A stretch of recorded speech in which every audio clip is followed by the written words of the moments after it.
Let's learn about the Kolmogorov Smirnov Test. Basic idea of this test is to see whether distributions are different from each other. And for today's example, it is Super Bowl weekend. So let us look at the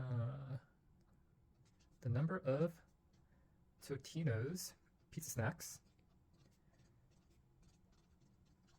consumed by San Francisco 49er fans versus Kansas City Chiefs fans. And here in our example, on the x-axis, we got the number of Totino's pizza snacks.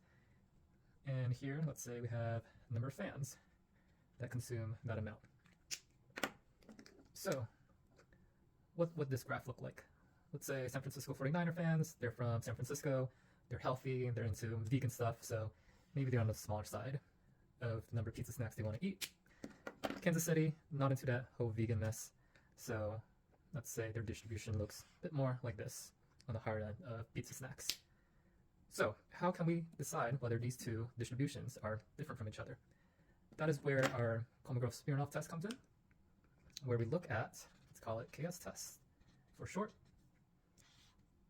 and we're going to look at the cumulative distribution. So cumulative distribution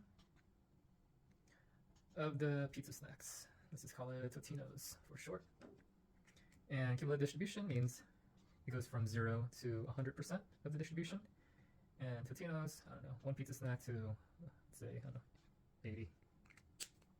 So what does this distribution look like for 49er fans?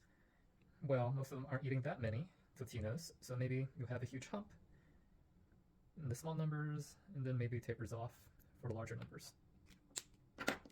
Vice versa, for the Chiefs fans, not many are eating small amounts, and maybe there's a huge spike for the big amounts.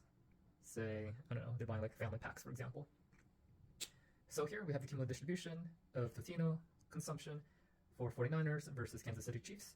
How does this test actually tell you whether the distribution is different or not? So what happens is, in this test, the KS test, it looks at the gap between the cumulative distribution functions, and what it's going to do is take the maximum gap, and based on the maximum gap, go to a reference table and see if that maximum gap is considered statistically different or not. And that is an example of Kolmogorov Smirnov.